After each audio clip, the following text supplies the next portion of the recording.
خدا یسوع مسیح کے خوبصورت اور جلالی نام میں تمام دیکھنے اور سننے والوں کو پاسم نئی حکمت کی طرف سے سلام پہنچے۔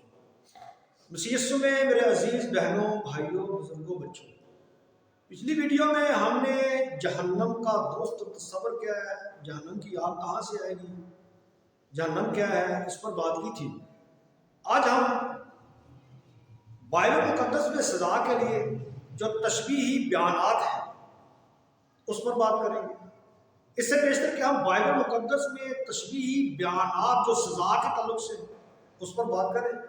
آپ اگر ہمارے چینل پر نئے ہیں اور آپ بائبل مقدس اور جنرل نالج کے دلچسپ بابرکت ٹاپک پر مختصر وقت الفاظ میں سننا، سیکھنا، جاننا چاہتے ہیں تو سب سے پہلے ہمارے چینل کو سبسکرائب کر لیں، بیل آئیکن کو ضرور پریس کریں تاکہ آنے والی ویڈیو کی اپڈیٹ آپ کو ملتی رہے۔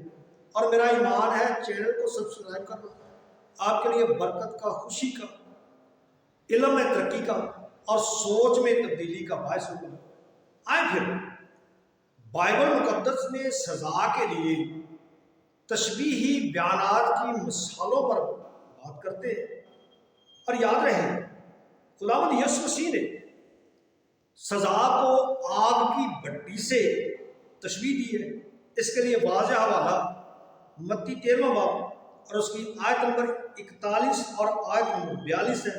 وہاں پر لکھا ہے، ابن آدم اپنے فرشتوں کو بھیجے گا اور وہ سب ٹھوکر کھانے والی چیزوں اور بدکاروں کو اس کی بادشاہی میں سے جمع کریں گے اور ان کو آگ کی بھٹی میں ڈال دیں گے، وہاں رونا اور دانت پیسنا ہوگا۔ ٹھیک ہے جی۔ دوسرا حوالہ ہے جی 47ویں اور آیت سے شروع کر کے آیت نمبر 50 تک ہے۔ وہاں پر بھی ایک تشبیہی بیانات موجود ہے جو سزا کے تعلق سے۔ وہاں پر لکھا ہے، پھر آسمان کی بادشاہی اس بڑے جال کی مانند ہے جو دریا میں ڈالا گیا اور اس نے ہر قسم کی مچھلیاں سمیٹ لی، اور جب بھر گیا تو اسے کنارے پر کھینچ لائے اور بیٹھ کر اچھی اچھی تو برتنوں میں جمع کر لی اور جو خراب تھی پھینک دی۔ دنیا کے آخر میں ایسا ہی ہوگا، فرشتے نکلیں گے اور شریروں کو راست بازوں سے جدا کریں گے اور ان کو آگ کی بھٹی میں ڈال دیں گے، وہاں رونا اور دانت پیسنا ہوگا۔ ایک اور حوالے میں خداوند یسوع مسیح نے سزا کی جگہ کو اندھیرے یا تاریکی سے تشبیہ دی ہے، اور اس کے لیے ہم متی کی معرفت لکھی گئی انجیل مقدسہ اور اس کا 58واں باب ہے اور اس کی آیت نمبر 12 ہے۔ اس میں بھی صاف اور واضح ایک خوبصورت بیان موجود ہے۔ 22واں باب آیت اس کی پہلی 13 آیت، 22واں باب اور اس کی پہلی 13 آیت لکھا ہے، اور یسوع نے ان سے تمثیلوں میں کہا یا کہنے لگا، آسمان کی بادشاہی اس بادشاہ کی مانند ہے جس نے اپنے بیٹے کی شادی کی اور اپنے نوکروں کو بھیجا کہ بلائے ہموں کو شادی میں بلا لائے، مگر انہوں نے آنا نہ چاہا۔ پھر اس نے اور نوکروں کو یہ کہہ کر بھیجا کہ بلائے ہموں سے کہو کہ دیکھو کہ میں نے ضیافت تیار کر لی ہے، میرے بیل اور موٹے موٹے جانور ذبح چکے ہیں اور سب کچھ تیار ہے، شادی میں آؤ۔ مگر وہ بے پرواہی کر کے چل دیے، کوئی اپنے کھیت کو، کوئی اپنی سداگری کو، اور باقیوں نے اس کے نوکروں کو پکڑ کر بے عزت کیا اور مار ڈالا۔ بادشاہ غضبناک ہوا اور اس نے اپنا لشکر بھیج کر ان خونیوں کو ہلاک کر دیا اور ان کا شہر جلا دیا۔ تب اس نے اپنے نوکروں سے کہا کہ شادی کی ضیافت تو تیار ہے مگر بلائے ہوئے لائق نہ تھے، پس راستوں کے ناپوں پر جاؤ اور جیسے جتنے تمہیں ملے شادی میں بلا لاؤ۔ اور وہ نوکر باہر راستوں پر جا کر جو انہیں ملے، کیا برے کیا بھلے، سب کو جمع کر لے اور شادی کی محفل مہمانوں سے بھر گئی۔ اور جب بادشاہ مہمانوں کو دیکھنے کو اندر آیا تو اس نے وہاں ایک آدمی کو دیکھا جو شادی کے لباس میں نہ تھا، اور اس نے اس سے کہا، میاں تو شادی کی پوشاک پہنے بغیر کیوں کر یہاں آ گیا؟ لیکن اس کا منہ بند ہو گیا۔ اس پر بادشاہ نے خادموں سے کہا اس کے ہاتھ پاؤں باندھ کر باہر اندھیرے میں ڈال دو، وہاں رونا اور دانت پیسنا ہوگا۔ یہاں پر بھی سزا کی جگہ کو اندھیرے سے تشبیہ دی گئی ہے، اور پھر اس کے بعد پطرس رسول جو ہے وہ بھی سزا یافتہ لوگوں کے لیے، سزا یافتہ فرشتوں کے لیے بے حد تاریکی کا لفظ استعمال کرتا ہے کہ ان کے لیے بے حد تاریکی رکھی ہے یا دھری ہوئی ہے۔ دوسرا پطرس 2 باب کی آیت نمبر 17 ہے۔ واضح ہوا کہ آگ اور گندک یا آگ اور اندھیرا دونوں تشبیہی بیانات ہیں جو سزا کے لیے، لہذا ہم اس نتیجے پر پہنچ جاتے ہیں کہ سزا یافتہ حقیقت میں خدا کی حضوری، خدا کی برکات سے ہمیشہ ہمیشہ کے لیے محروم رہیں گے۔ اور اب ہمیشہ کی آگ کا کیا مطلب ہے، اس پر بات کرتے ہیں۔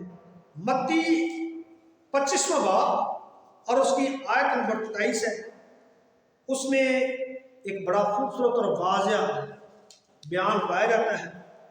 لکھا ہے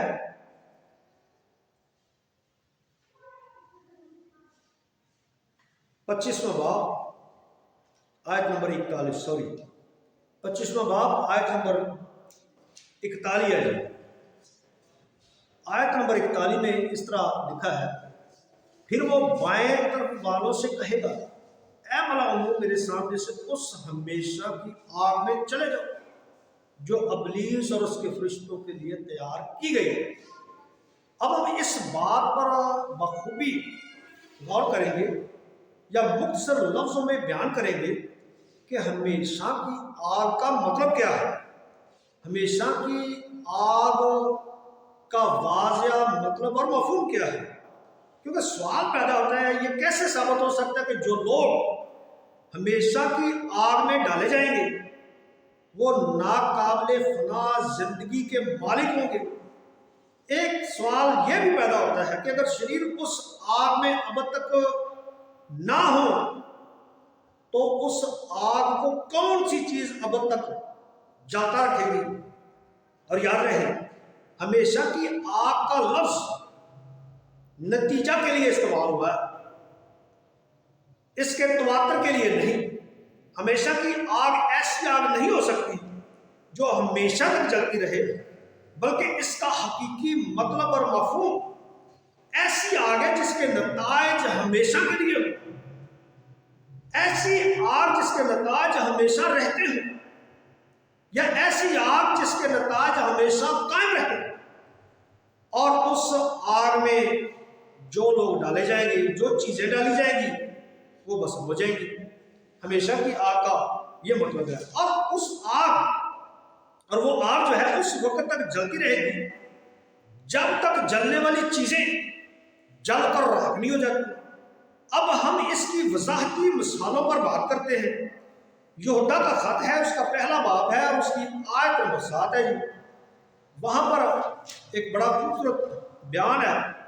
آیت نمبر 7 میں لکھا ہے، اسی طرح سدوم اور عمورہ اور ان کے آس پاس کے شہر جو ان کی طرح حرام کاری میں پڑ گئے اور غیر جسم کی طرف راغب ہوئے، ہمیشہ کی آگ کی سزا میں گرفتار ہو کر جائے عبرت ٹھہرے۔ اب سوال پیدا ہوتا ہے کہ سدوم اور عمورہ کے لوگ جو ہیں وہ تو وہاں پر آگ جلی اور آگ نے ان کا کام مکمل کر دیا، فنا کر دیا، آگ نے انہیں بھسم کر دیا، لیکن لفظ یہاں پر آیا ہے کہ ہمیشہ کی آگ۔ سوال پیدا ہوتا ہے کیا وہ آگ جس نے سدوم اور عمورہ کے لوگوں کو جلا کر بھسم کر دیا، کیا وہ آگ آج بھی جل رہی ہے؟ کیونکہ لکھا تو ایسے ہی ہے کہ ہمیشہ کی آگ۔ اگر ہمیشہ کی آگ کا مطلب یہ لیا جائے کہ وہ نہ ختم ہونے والی آگ ہے، نہ مسلسل چلنے والی آگ ہے، اگر اس کا یہی مطلب لیا جائے تو پھر سدوم اور عمورہ میں بھی وہ آگ آج ہی جلتی ہوگی، آج بھی جلتی رہنی چاہیے، آج بھی وہ آگ ہمیں نظر آنی چاہیے۔ کیونکہ ہمیشہ کا مطلب تو پھر یہی ہے، جیسا آپ سمجھتے ہیں یا جیسا آپ لیتے ہیں ہمیشہ کے مطلب کو، لیکن بائبل ہمیشہ کے مطلب کو اس کے نتائج کے تعلق سے کہتی ہے، اس کے تواتر کے تعلق سے نہیں کہتی، بلکہ اس کے نتائج کے متعلق بتاتی ہے۔ کیونکہ سدوم اور عمورہ کے لوگ جو ہے جل کر راکھ ہو گئے اور دوسرے لوگوں کے لیے عبرت کا نشان ٹھہرے۔ اور اس کے بعد ہم عبرانیوں 5ویں باب کی آیت نمبر 9 کو پڑھتے ہیں۔ یہاں پر بھی ایک بڑا خوبصورت اور واضح ایک حوالہ موجود ہے۔ عبرانیوں 5واں باب، یہ ابدیت کے تعلق سے ہے۔ 5واں باب آیت نمبر 9، یہاں پر لکھا ہے، اور کامل بن کر اپنے سب فرما برداروں کے لیے ابدی نجات کا باعث ہو۔ ابدی نجات کا کیا مطلب ہے؟ کیا حوالہ جو ہے اس سے ہم یہ نتیجہ اخذ کر سکتے ہیں یا اس سے یہ نتیجہ اخذ کریں گے کہ ابدی نجات ہمیشہ جاری رہے، نجات کا سلسلہ کبھی ختم نہیں ہوگا؟ ہرگز نہیں، بلکہ اس کا مطلب یہ ہے کہ ایسی نجات جس کا نتیجہ ابدی، جس کا نتیجہ لازوال ہے، وہ مل گئی، وہ مل چکی۔ وہ یہ نہیں ہے کہ ابدی نجات ملتی رہے گی ملتی رہے گی ملتی رہے گی، ایسا نہیں ہے، بلکہ وہ جنہیں ملنی ہے وہ مل چکی۔ اور 6 باب کی آیت نمبر 2 کو پڑھتے ہیں، وہاں پر ابدی عدالت کا ذکر ہے، لکھا ہے، اور بپتسموں اور ہاتھ رکھنے اور مردوں کے جیتنے اور ابدی عدالت کی تعلیم کی بنیاد دوبارہ نہ ڈالیں۔ کیا اس حوالے سے بھی ہم یہ نتیجہ اخذ کریں گے کہ خلاصی ملتی رہے گی ملتی رہے گی، نجات ملتی رہے گی ملتی رہے گی لیکن نہ ملے گی، یا یہ خلاصی رہائی نجات اب تک جاری رہے گی؟ ہرگز نہیں، بلکہ اس کا مطلب ہے ایسی خلاصی جو ہمیشہ کے لیے گناہ اور موت سے آزاد کر دیتی ہے، ایسی خلاصی۔ ابدی خلاصی کا مطلب یہ ہے، واضح ہوا کہ اگر تمام حوالوں کی غلط تفسیر کی ہے تو اس کا مطلب ہوگا مقدس لوگ ہمیشہ نجات پاتے رہیں گے اور ان کی نجات کا کام مکمل نہیں ہوگا یا نہ پائیں گے۔ گنہگار ہمیشہ آگ میں جلتے رہیں گے نہ جلیں گے، آگ میں ہمیشہ مرتے رہیں گے نہ مریں گے، بسم ہوتے رہیں گے نہ بسم ہوں گے۔